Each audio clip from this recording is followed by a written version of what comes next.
In the spring of 2003, a farmer in southern Germany was ploughing his field when his tractor hit something buried deep underground. He climbed down to look. Sticking out of the mud was a piece of twisted metal, part of an airplane wing. When the authorities arrived and began to dig, they found a P-38 Lightning fighter plane buried in a crater 15 feet deep.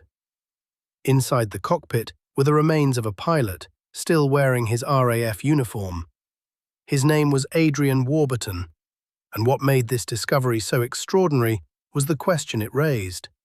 Why was the RAF's most decorated reconnaissance pilot buried in a German field, 500 miles from where he was supposed to be?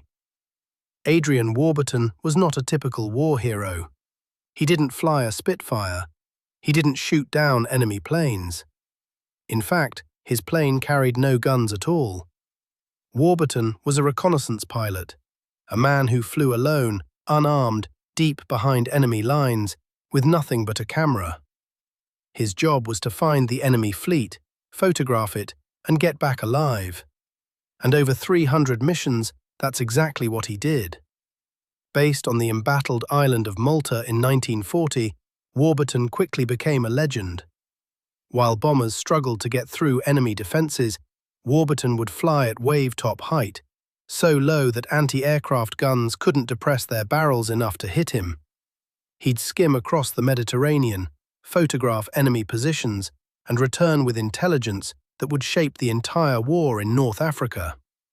But his greatest achievement came in November 1940. Flying his unarmed reconnaissance plane over the Italian port of Taranto, Warburton photographed the entire Italian fleet. Battleships, cruisers, destroyers, anchored in perfect formation. That photograph was rushed to British Naval Command. Hours later, Swordfish torpedo bombers launched from an aircraft carrier. Using Warburton's photograph as their guide, they crippled half the Italian fleet in a single night. The Battle of Taranto was a decisive British victory, and it was made possible by one man in an unarmed plane with a camera. By 1944, Warburton had flown more than 300 missions. He had survived dogfights he couldn't fight back in. He had been shot at by every anti-aircraft gun between Malta and Germany. Most reconnaissance pilots didn't last 50 missions. Warburton had done 6 times that. But on April 12, 1944, something went wrong. Warburton took off from an airstrip in Italy in a borrowed American P-38 Lightning, a plane he had never flown before.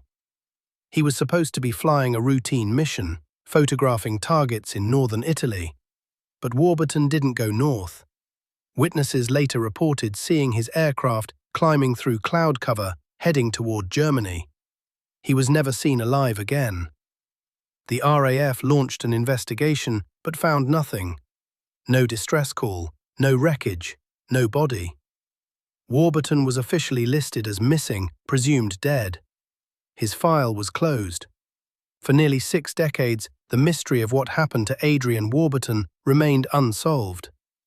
Then came that spring day in 2003 in a field near the village of Egling, Germany. The wreckage told a grim story. The P-38 had been shot from behind. Bullet holes were found in the rear fuselage and through the propeller blades. Warburton had been attacked by a German fighter and never saw it coming. But the location raised an even bigger question.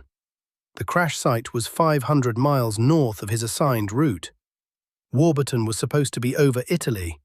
Instead, he was deep inside Germany, flying a mission that was never authorized.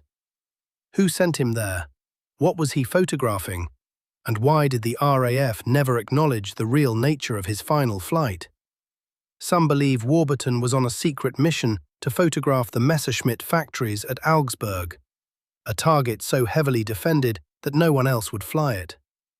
Others think he was hunting for evidence of the V2 rocket program, which Britain was desperate to locate before the rockets started falling on London. The truth died with Warburton that day in 1944.